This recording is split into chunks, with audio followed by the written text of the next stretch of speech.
सबसे पहले तो गवर्नमेंट की तरफ से इस कदम का हम खैर मकदम करते हैं। देर आए दुरुस्त आए, इतनी देर घर में उनको बंद रखा नहीं जाना चाहिए था। 2019 में हम में से कई या तो अपने घरों में बंद थे या घरों से बाहर लेके हमें कहीं रखा गया था। एक एक करके ज़्यादातर हम में से वो हैं जिन्होंने अदालत के दरवाज़े खटखटाए और अदालत के ज़रिए हम बाहर आए। इस बार भी हुकूमत ने मीरवाइज साहब पे कोई एहसान नहीं किया। 4 साल के अरसे के बाद जब वो हाई कोर्ट गए अपनी रिहाई के लिए, हाई कोर्ट ने इस चीज़ का जब जायज़ा लिया तो शायद हुकूमत मजबूर हुई उनको छोड़ने पे। 4 साल उनको, जैसे मैंने कहा, किसी भी हालत में रखा नहीं जाना चाहिए था। अब बाहर आए हैं।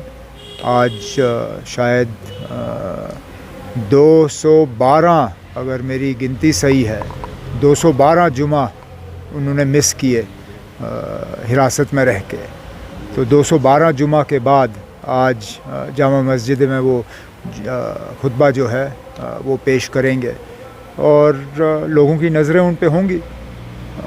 चाहूँगा कि वो न सिर्फ़ जामा मस्जिद में भी बल्कि बाहर घूम के जो उनकी सोशो रिलीजियस रिस्पॉन्सिबिलिटीज़ हैं वो पूरी तरह से अब शुरू करें। कई सारे ऐसे मुद्दे हैं जिनमें मुझे लगता है उनका एक बहुत बड़ा रोल बनता है।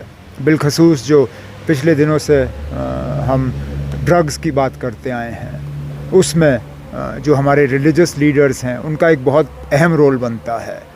तो मीरवाइज साहब इसमें एक बहुत अहम रोल अदा कर सकते हैं।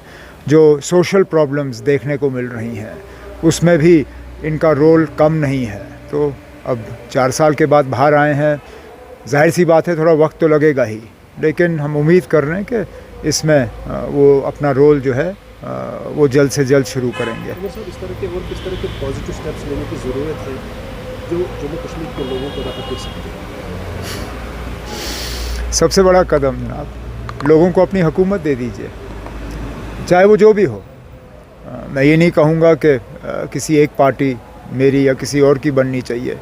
बने जिसकी भी जीत हो बनाए, लेकिन कम से कम बने। किस वजह से ये लोग इलेक्शन से भाग रहे हैं, डर रहे हैं, छुप रहे हैं, समझ में नहीं आता। लेकिन जब कॉन्फिडेंस बिल्डिंग मेजर्स की बात होती है, अगर मीरवाइज साहब को 4 साल के बाद छोड़ा गया तो मुमकिन है कि हालात इतने भी ख़राब नहीं हैं कि आप इलेक्शन नहीं करा सकते। देखते हैं इसके बाद वो क्या करते हैं।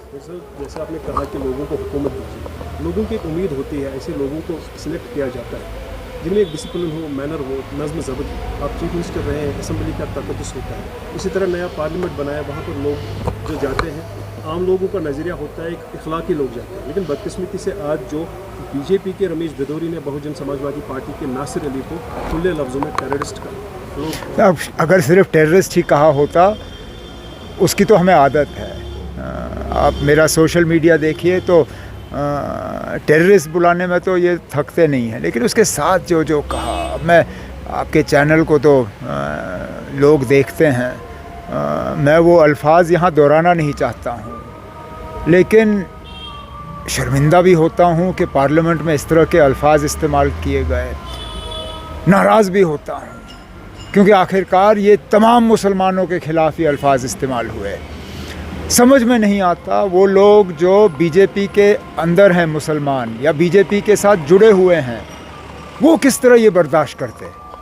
मैं तो बीजेपी के बाहर रह के भी मुश्किल समझता हूँ इन चीज़ों को बर्दाश्त करना।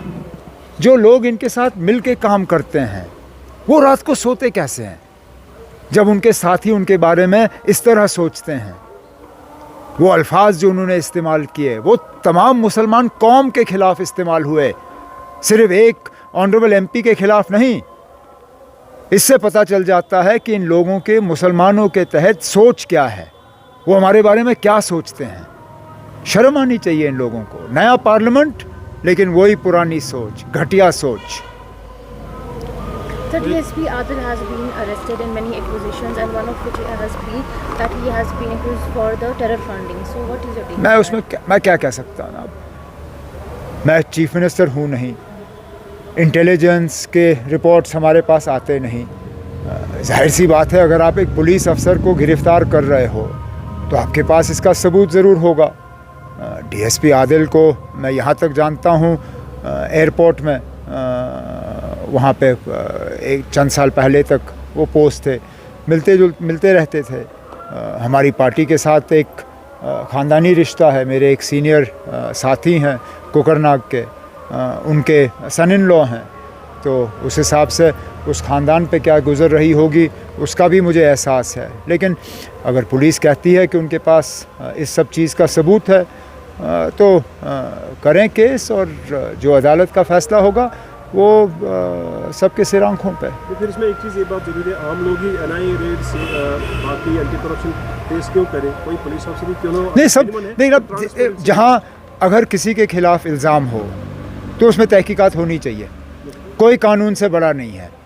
और इसलिए फिर हम मजबूर होते हैं पूछने पे कि अभी हाल ही में एक सीनियर गवर्नमेंट अफसर ने इस हुकूमत के ख़िलाफ़ जल जीवन मिशन में 3000 करोड़ के घोटाले का इल्ज़ाम लगाया। उसमें तहकीकात क्यों नहीं, उसमें रेड क्यों नहीं, अब एसीबी क्यों सोई हुई है?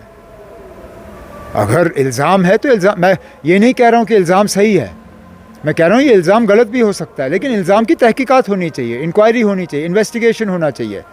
ये नहीं लगना चाहिए कि आपकी एसीबी, ईडी, एनआईए, सीबीआई ये सिर्फ ऑपोजिशन के लिए है। अगर साहब आने लास्ट कई सारी चीज़ें अभी तक हाईलाइट की गई, कभी बालाकोट, कभी मंदिर मस्जिद, जब भी इलेक्शन आते रहे, बचा कुछ आप कुछ नहीं, जैसे डॉक्टर साहब ने भी लास्ट टाइम कहा था। अब थोड़ा सा और एक चीज़ हाईलाइट की जा रही है कि सनातन खतरे में, जिस हिसाब से आज एक एमपी को टेररिस्ट कहा गया, जैसे आपने खुद कहा, एक पर्टिकुलर आइडियोलॉजी के तहत मुसलमानों पर एक। मैं इन मजहबी फसादों में पढ़ना नहीं चाहता हूँ।